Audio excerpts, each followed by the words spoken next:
It's finally over, at least for now. Invasion Season 3 has ended, and the Apple TV Plus sci-fi series left us with a mix of closure, confusion, and a lot of questions about what comes next. That final title card, Earth Day 1 Post-Invasion, was a statement that humanity had won, but it also hinted that this victory isn't the end of the story. It might just be the beginning of a new chapter. Welcome back to your nerdy show. I'm your host, Spoiler Master. Let's break down what happened in Invasion Season 3's finale, what it really means for the characters, and where the show could go next, if it ever gets renewed.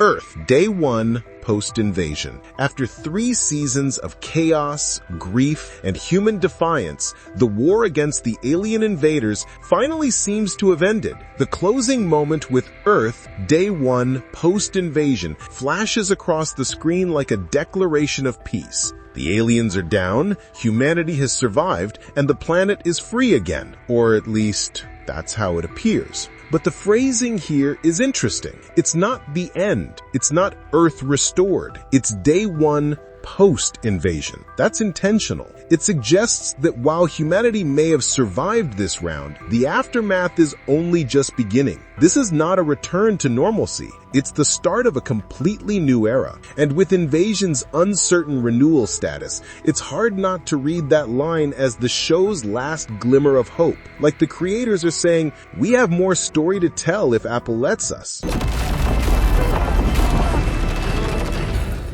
Inside the mothership, psychological warfare. The finale throws Travante, Jamila, and Nikhil straight into the heart of the alien mothership. But this isn't a simple infiltration. The ship itself turns against them, not with weapons, but with memories. The mothership's defense system is unlike anything human technology can comprehend. It doesn't shoot lasers or lock doors. It attacks your mind. It taps into your brain, senses your grief, and uses it against you. Every trauma, every regret, every heartbreak you've buried, it brings them all to life again. Travante is forced to relive the moment he lost his son to cancer, a memory that still defines every action he takes. He also sees the deaths of his entire army unit, whom he accidentally led into an ambush years earlier. Those 2 wounds, his son and his soldiers, have haunted him from the very beginning, and now the aliens exploit them to break him completely. Nikhil, meanwhile,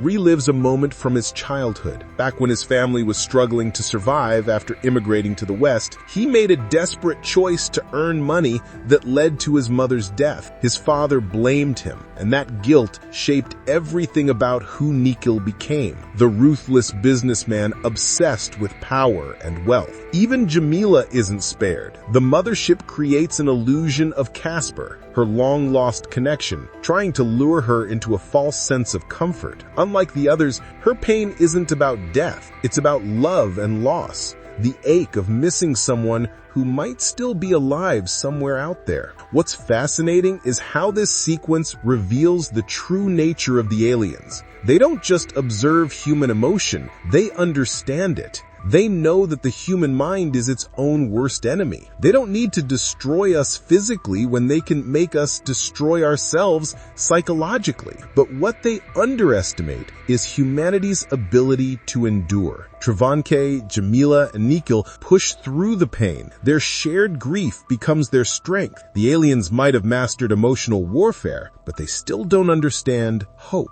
You killed him! All of them!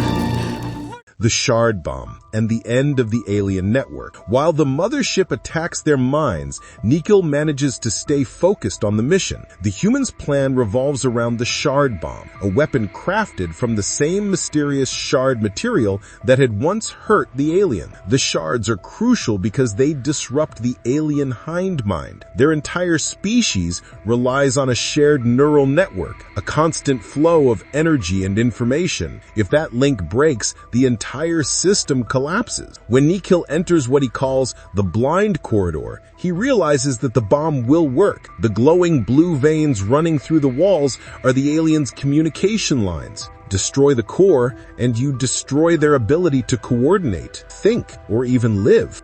This moment also recontextualizes Travante and Kaspar's failed mission 2 years earlier. They had tried to attack the mothership's core, but it fought back with a powerful pulse. That pulse wasn't just defense, it was panic. The aliens knew the shard could destroy them. Now, armed with a bomb made from the same material, the humans strike again. This time, there's no defense strong enough to stop it. The core explodes, cutting off every alien connection around the globe. The gardeners collapse. The hunter-killers lose their hive control and go still. The invasion is over. But this victory raises more questions than it answers. What exactly is the shard material? It seems extraterrestrial, but not of the same origin as the invaders. Could it have come from another alien race, perhaps enemies of the species that attacked Earth? If so, Earth might have just used one alien race's weapon to defeat another. That's not a victory. It's a setup for another war. I need to help them! The strange case of Travante's 2 years. One of the strangest unresolved mysteries is Travante's supposed 2-year stay inside the mothership. Throughout the season, he claims to have survived there, navigating a single corridor for years. But the logistics never quite add up. How did he eat, sleep, stay alive at all? Some fans theorize that time moved differently inside the ship, or that Travante's mind was trapped in a simulated loop. Maybe he wasn't physically there for 2 years. It just felt that way because the aliens were manipulating his perception of time. It's a theory that makes sense, given how the aliens' powers work. They manipulate memory, emotion, and consciousness, so why not time perception too? Unfortunately, the finale doesn't confirm any of it. We're left guessing whether the 2 years were real or just a psychological construct. It's one of those loose ends that could have been expanded in a potential season 4. Nikhil Kapur's redemption. No character evolves more across seasons 2 and 3 than Nikhil Kapur. When he first appeared, he was the classic tech CEO archetype, cold, calculating, and hungry for profit. But as the invasion escalates, his character becomes one of the most layered in the series. We finally learn why Nikhil is the way he is. His backstory explains his obsession with success and his inability to trust others. Growing up in poverty, losing his mother because of his own reckless ambition, it all created a man who believed money and control were the only ways to survive. But during the events of season 3, that belief begins to crumble. Nikhil starts to realize that some things, connection, empathy, even love, are worth more than profit. His feelings for Mitsuki reveal a side of him he's long buried. He tries to protect her from WDC's experiments, and by the end, dedicates all his power and resources to finding her. The finale shows a man transformed. From a selfish opportunist, Nikhil becomes a man driven by emotion rather than ambition. He doesn't care about Dharmax anymore. He just wants to find Mitsuki. Whether or not she's still alive doesn't even matter to him. He's already changed. For once, he's acting out of love, not greed. We have to stop them.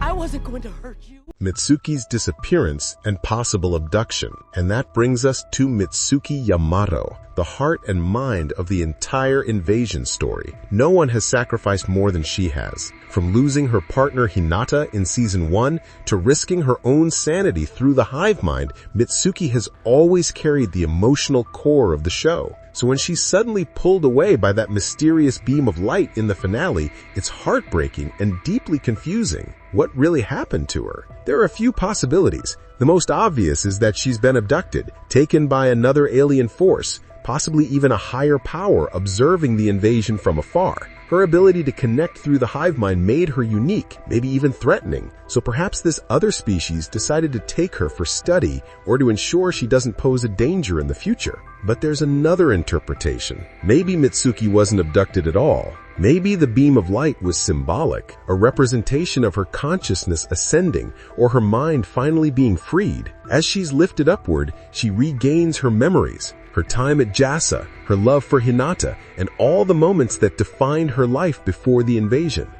It could be that the light wasn't taking her away from Earth, but releasing her. She might have simply disappeared to heal, to process everything she's been through. That's what Nikhil seems to believe when he begins his massive search operation for her. He doesn't think she's dead. He thinks she's hiding, like she did once before. Still, there's also a tragic possibility that Mitsuki sacrificed herself in the process of defeating the aliens. Her connection to the hive mind was the key to victory, and that final light could have been her body dissolving as the network collapsed. Whether alive, missing, or gone, Mitsuki's story ends as one of ultimate courage. She becomes the symbol of humanity's resilience, a scientist who saved the world through empathy, not destruction.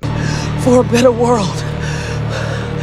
You're all gonna die. The end of Infinitas. Meanwhile, the other human conflict comes to a bloody close. Anisha confronts Verna, the leader of Infinitas, and shoots her in the torso, likely killing her. Even if Verna somehow survived the gunshot, she wouldn't last long in the dead zone. With her gone, the Infinitas cult dies with her. Throughout the season, Infinitas stood as a terrifying mirror to humanity's desperation, a group that mistook alien manipulation for divine salvation. Verna believed the aliens were gods trying to reunite humanity with their lost loved ones. But her delusion was born from grief, the same grief the aliens weaponized. In the end, Infinitas wasn't a movement. It was a symptom of trauma, and by wiping it out, the show symbolically closes the chapter on humanity's internal chaos. The real enemy was never just the aliens. It was the emotional scars they left behind.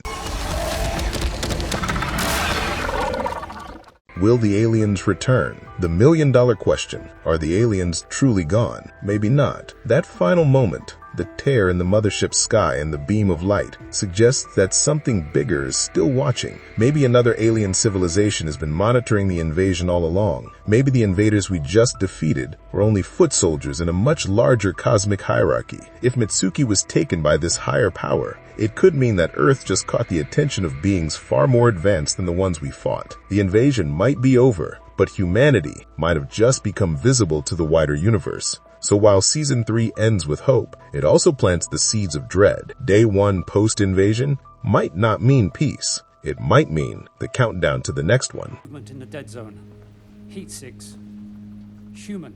Our nerdy thoughts. Invasion Season 3's ending ties up the immediate conflict, but keeps the cosmic mystery wide open. The aliens are defeated, humanity survives, but the psychological scars, the unanswered questions about the shards, and Mitsuki's fate all keep the door cracked open for more. If Apple TV Plus gives us a Season 4, we might see humanity rebuilding, Nikhil searching for Mitsuki, and perhaps a glimpse of the aliens' homeworld. Or maybe the series will end right here, on a bittersweet note that celebrates survival, but acknowledges that peace is fragile. Either way, Invasion has done what great sci-fi should. It's made us think about what it means to be human when the universe itself turns against us. And that final message, Earth, Day 1, reminds us that survival isn't the end of the story. It's only the beginning.